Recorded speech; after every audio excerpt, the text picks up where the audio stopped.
ایران امریکہ کشیدگی اور supreme leader آیت اللہ خامنائی کو نشانہ بنانے کی دھمکیوں کے باوجود سپریم لیڈر عوام کے سامنے آئے اور ایک دبنگ بیان دیا۔ ان کا کہنا تھا کہ اگر امریکہ نے حملہ کیا تو یہ جنگ پورے خطے میں پھیل جائے گی۔ آیت اللہ خامنائی عوام کے سامنے آئے، انہوں نے اور کیا باتیں کی؟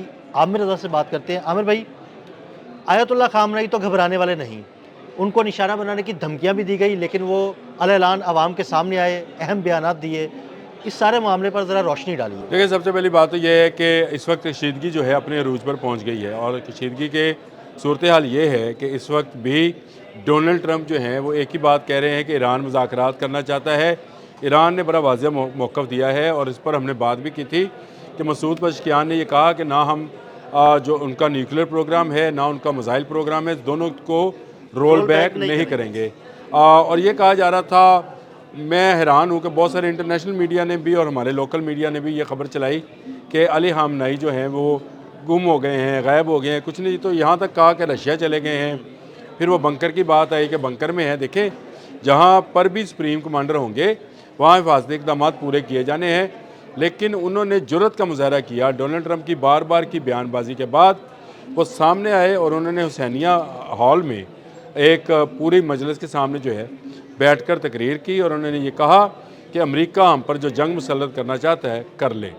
انہوں نے کہا ڈونلڈ ٹرمپ ایک طرف مذاکرات کی بات کرتا ہے، دوسری طرف کہہ رہا ہے کہ جہاز آپ کی طرف جا رہے ہیں، ہم تیار ہیں، ہم ان جہازوں کا مقابلہ کریں گے، اور یہ جنگ اگر شروع ہوگی تو یہ پھر خطے کی جنگ ہوگی۔ اور یہ میں بڑے لمبے عرصے سے کہہ رہا ہوں کہ پھر اس میں نہ ریڈ سی کے اس طرف والے کوئی ممالک بچیں گے اور نہ اس طرف والے خلیج فارس کی دوسری طرف والے، یعنی آپ اگر کہیں قطر، بحرین، کویت، عراق، سعودی عرب، یہ اس جنگ سے محفوظ رہ جائیں گے، جس کو ہم مڈل ایسٹ کہتے ہیں، محفوظ رہ جائیں گے، تو یہ ممکن نہیں ہے۔ یہ اثرات سب پر آنے ہیں۔ اسرائیل کے سے بھی اگر جہاز اڑتے ہیں تو وہ اسلامی ممالک کے اوپر سے گزر کر ہی ایران تک پہنچیں گے۔ اب فضائی حدود تو استعمال کی جائے گی۔ اسی طرح جو میزائل جو ہیں اگر وہ آپ نے ہرمز میں سے اڑتے ہیں تو پھر بھی وہ کسی نہ کسی ملک کی سمندری حدود سے گزر کر ایران کی طرف آئیں گے۔ بالکل، سمندری حدود سے گزریں گے، پھر فضائی حدود استعمال کریں گے۔ سعودی عرب ہو گیا، کویت ہو گیا، عراق ہو گیا، تو یہ اس کی اجازت کون دے گا؟ وہی ممالک دیں گے۔ اور اگر ممالک اس کی اجازت دیں گے، چاہے وہ اپنا فوجی اڈے استعمال کرنے دیں یا نہ کرنے دیں، تو علی خامنائی کا سامنے آنا ایک جرأت مندانہ اقدام ہے۔ اور وہ سامنے بھی اس لیے آئے کہ آپ کو پتہ ہے کہ پرسوں بندر عباس پہ کچھ کیمیکل ڈرمز کے اندر دھماکہ ہوا، دھواں اٹھا، اور لوگوں نے سمجھا کیونکہ یہ ایک اہم بندرگاہ ہے، اس بندرگاہ پر شاید حملہ ہو گیا ہے، اور اس کے بعد جو ہے ایرانی جو سپریم کمانڈر ہیں وہ شاید ہمیشہ کے لیے غائب ہو گئے ہیں۔ تو ان کا سامنے آنا بنتا تھا، وہ سامنے آئے، نہ صرف سامنے آئے بلکہ انہوں نے کہا کہ اگر آپ نے جنگ مسلط کرنی ہے ڈونلڈ ٹرمپ سے، انہوں نے مخاطب ہو کے کہا، تو پھر آپ کر لیں۔ آپ ہمیں یہ نہ بتائیں کہ کون سا جہاز آ رہا ہے کون سا نہیں آ رہا ہے، اگر جنگ ہوگی تو پھر ہم اس کا بھرپور مقابلہ کریں گے۔ اس پوری میٹنگ کے اندر یہ جو حسینیہ ہال میں میٹنگ ہوئی ہے، سب سے اہم بات یہ ہے کہ وہ کالا چوغا پہن کر نہیں آئے ہیں۔ ان کو آپ نے کالے چوغے میں دیکھا ہوگا، بالکل، انہوں نے براؤن چوغا جو تھا وہ زیبتن کیا ہوا تھا۔ کس بات کی علامت؟ میں بتاتا ہوں آپ کو۔ اور اس کے ساتھ ساتھ جتنے بھی ان کے جس کو کہا جاتا ہے ان کی کور کمیٹی ہے، ان سب نے فوجی لباس زیبتن، یہ جنگ کی علامت ہے، چلے آپ نے پوچھ لیا تو بتا ہی رہا ہوں، سب نے فوجی لباس زیبتن کیا ہوا تھا۔ اس کا مطلب یہ ہوتا ہے کہ جنگ کا اعلان ہے، یعنی کسی وقت بھی جنگ جو ہے وہ چھڑ سکتی ہے، اور ہم تیار ہیں اپنی جانیں دینے کے لیے اور ملک پر قربان ہونے کے لیے۔ یہ ایک واضح نشانی ہے ایرانی کلچر کے اندر جب آپ فوجی لباس پہن لیتے، اور یہ صدیوں پرانی قدیم روایت ہے کہ بادشاہ جو تھے وہ بھی ذرا بختر پہن لیتے تھے، اور اس کا مطلب یہ ہوتا تھا کہ جنگ کی تیاری کرو، یعنی اس کا مطلب یہ ہے کہ میں تیار ہوں، اب آپ لوگ بھی تیاری کریں۔ تو ایرانی حکومت کو بتا دیا گیا ہے کہ جنگ کی تیاری کرو، اور یہ جنگ کی تیاری جو ہے یہ امریکہ کے گلے پڑنے والی ہے۔ یہ امریکہ کو دیر میں سمجھ آئے گی کہ یہ وینزویلا نہیں ہے، اس کو دیر میں سمجھ آئے گی یہ افغانستان بھی نہیں ہے، اس کو دیر میں سمجھ آئے گی کہ سامنے مقابلہ کرنے والے لوگ ہیں، یہ پیچھے ہٹنے والے نہیں ہیں، جانے دیتے جائیں گے۔ دیکھیں، جذبہ شہادت اگر کسی نے سنبھال کے رکھا ہوا ہے تو میرا خیال ہے وہ ایرانی قوم ہے۔ بحیثیت قوم کی بات کر رہا ہوں، یہاں پر تو ہماری افواج نے یہ ذمہ داری لی ہوئی ہے کہ وہ شہادت دیں گے، باقی ممالک میں بھی جیسی صورتحال ہے، لیکن ایک بحیثیت قوم جو ہے جذبہ شہادت سے جو سرشار ہیں، جن کی ہر سال یہ ٹریننگ کی جاتی ہے، تقریباً 2 ماہ ان کی ٹریننگ ہی شہادت کے موضوع پر ہوتی ہے۔ اب بھی حسینیہ حال میں اگر رکھا گیا تو حضرت امام حسین کی شہادت کو مد نظر رکھ کر کیا گیا کہ حق و باطل کی جنگ ہے، اسی کی انہوں نے پیغام دے دیا، اور یہ پیغام جو ہے یہ بڑا لاؤڈ اینڈ کلیئر ہے۔ یعنی فوجی وردیوں میں ملبوس ان کے ساتھ جو تصویر آئی ہے، ایک جگہ وہ بیٹھے ہیں اور ان کے ساتھ جتنے افراد ہیں سب نے اپنی آرمی یعنی پاسداران اسلام کی وردیاں پہن رکھی ہیں۔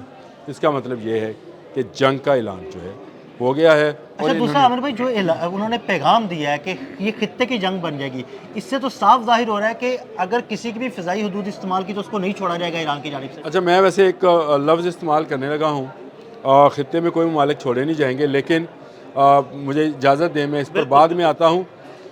ایرانیوں نے سر پر کفن باندھ لیے ہیں۔ نہیں، یہ آپ کی بات بالکل ٹھیک ہے۔ یہ میں آپ کو بتاؤں، اس اجلاس میں شرکت سے پہلے علی خامنہ ای گئے اور انہوں نے امام خمینی کے مزار پر جو ہے وہاں پر دعا کی، اور یہ دعا جو تھی یہ رمزیہ یعنی جنگی دعا تھی کہ ہم اپنے ملک کا اور اپنے مذہب کا اور اپنے دین کا اور اپنے لوگوں کا دفاع کرنے جا رہے ہیں۔ اس کے بعد وہ حسینیہ حال گئے ہیں۔ میں اس سے مطلب یہ لیتا ہوں کہ انہوں نے اور ان کے تمام ارد گرد کے افراد نے جو بھی گورنمنٹ میں ہیں انہوں نے سر پر کفن باندھ لیے ہیں، اور اس کے بعد میرا خیال ہے کہ امریکہ کے ساتھ مذاکرات کی وہ جو امریکہ گیم چلانا چاہ رہا تھا کہ وہ مذاکرات کی گولی دیے رکھے، لالی پاپ لگائے رکھے، اور دوسری طرف وہ یہ کہتا رہے کہ اس کا بیوٹیفل آرمیڈا جو ہے ٹورڈز ایران موونگ میں ہے، یہ نہیں ہو سکتا ہے۔ ایران اس وقت جنگ میں پوری طرح تیار ہے، اور علی خامنہ ای کا سامنے آنا، اپنی افواج کو خطاب کرنا، اپنے لوگوں سے خطاب کرنا، اس بات کا بیان ثبوت ہے کہ ایرانی مر مٹنے پر جو ہیں ایران کی خاطر، اسلام کی خاطر، اپنے دین مذہب، اپنے لوگوں کی خاطر جو ہیں وہ تیار ہیں۔ علی خامنہ ای سے لے کر وہاں پر آج پیدا ہونے والے بچے تک سب نے سر پر کفن باندھے ہوئے ہیں، اور وہ امریکہ کو کسی صورت اپنے ملک میں گھسنے نہیں دیں گے۔ دیکھیں، یہ جنگ جو ہے کتنا لمبا عرصہ چلے گی میں نہیں جانتا، لیکن امریکہ نے جس وقت اہداف سیٹ کیے ہیں عدیل بھائی، وہ ہیں فوجی اہداف۔ لیکن آپ یاد رکھیں، فوجی اہداف میں کامیابی آپ کی کامیابی نہیں ہے، کیونکہ امریکہ اس سے پہلے ویتنام میں مار کھا چکا ہے، فوجی اہداف وہاں پہ بھی تباہ ہو گئے تھے۔ اس کے بعد افغانستان میں کھا چکا ہے، فوجی اہداف وہاں پر بھی تباہ ہو گئے تھے۔